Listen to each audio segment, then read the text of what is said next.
everyone, it's Heidi with Healthy Looks Beautiful, and today I'm coming to you live with a brand new series. So I wanted to talk to you guys about time management.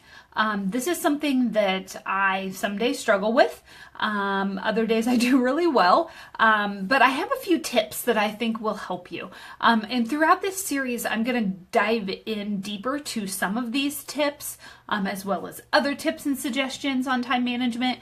I'm going to try to do about 5 or 6 episodes in this series to give you guys some help with managing your time. Because, like, seriously, who needs more time? Hello, amen, everyone. There really isn't enough time in a day. And so I'm hoping that the tips that I'm going to share with you today and throughout the course of this series will help you to maybe find a few more chunks of time where you may be able to do some of the things that you really enjoy and like doing. And so the first tip that I have is set a timer. Okay, like, not just for your kids, this is for you. Set a timer for you and the things that you need to do. Maybe if you're needing to sweep or dust, set a timer. Say, okay, for the next 10 minutes, I'm going to dust and I'm going to get as much dusting done as I can in that amount of time. Set your timer, dust your little booty off, and then when the timer goes off, then you're done. And that's the end. Same thing with some of your leisurely activities. Maybe it's reading. Say, okay, for the next half hour, I'm going to set aside this time to read. Set a timer, read for 30 minutes. When the timer goes off, you're done. And so you can do it for a ton of things. It is great for your kids too. Like if you're picking up, say, okay guys, for the next 10 minutes, we are going to pick up as many toys as we can and put them in our toy bins or wherever, whatever you need to do. And you set the timer and rush. We move. We get as much toys picked up as we can in that 30 minutes. So I love the idea of a timer. I think it's great not only for us as adults or for our kids, but it's for us as adults because I think it really helps to focus us and keep us on task, and then we can move on to the next thing that we need to do. The second time management tip that I have for you is to focus. When you are working on something, only work on that one thing. So if you are working on a writing project, for example, maybe you're writing a blog, turn off all other distractions, turn off the email, turn off the Facebook, turn off the TV, turn off the radio, and focus on writing that blog. If you are cleaning, focus in on cleaning. Don't get distracted by side things.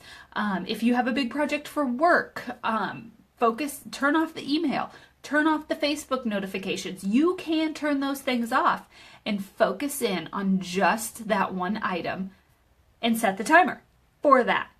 Okay, I'm writing. I'm going to write for the next hour. I'm turning off everything else and I'm focusing for an hour on this project and this project alone. And you will be amazed at the amount you can get done by getting rid of all other distractions. So staying focused is my second tip for increasing your time management. The third one, we're on number 3, divide and conquer. You don't have to do everything by yourself. It's okay to make a master list of everything that needs to get done. Making the bed, sweeping the floor, putting away the laundry, picking up the toys, switching out the dishes.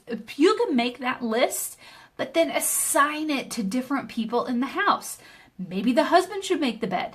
Maybe the kids need to do the pickup. Maybe you're assigning some laundry chores to the kids. Divide and conquer. You are not Supermom. There is no such thing. You need to delegate the tasks to other people in the family who can help get them done. This is not just about you. You are not the only person that lives in that house, and you need to share the wealth. When it comes to the chores of the home, everyone needs to help and participate in those. And so divide and conquer. Same thing happens at work. We know that we have to delegate some tasks sometimes. And so it's a very similar concept. So number 3, divide and conquer. Number 4, go to bed on time. Pick a bedtime, stick with it. Maybe it's 10 o'clock. Maybe you know you need 8 hours of sleep. Maybe you know you function well on 6. Maybe it's 7.5. You need to figure out what works for you. Doing some sleep tracking will help with that. You know, tracking the amount of sleep. If you've got a Fitbit, they can help with that sleep tracking. Every person is a little bit different on their body's needs, but figure out the amount of sleep that you need. And we're going to talk about kind of backing into that here with our final tip. But figure out the amount of sleep you need, set that bedtime, and stick with it every night. Getting a well-rested night of sleep is going to help you feel more energized, more productive, and you will get way more done than if you do not go to bed at a decent time to get a full night's sleep. So going to bed on time will help you have more time, believe it or not. And the final tip is get up earlier. So it may be only 15 minutes, it may be 30 minutes. You need to decide for you, but choose a time to get up a little bit earlier.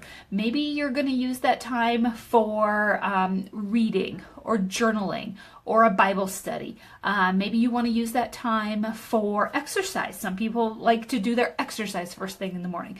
Maybe you're just going to get in the shower and get your day started. Episode, I plan to have a lot more tips. I plan to dig into more of these tips as well as give you additional tips and information on how to manage your time. So I hope you have found the information in this video valuable. I hope you try out one of these 5 tips for increasing your time. And if you have questions, feel free to type them in the comments below, or you may check me out on Facebook, Healthy Looks Beautiful. You can check out any of my blog series on www.teamhlb.com.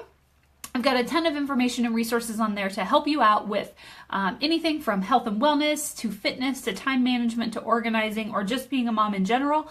And if you have suggestions for future videos or blog series, I would love to hear those as well. And you can email those to me by filling out the contact form below. So thanks a lot, everyone, for joining me today, and I hope you have a fantastic day. Thanks a lot. Have a great day.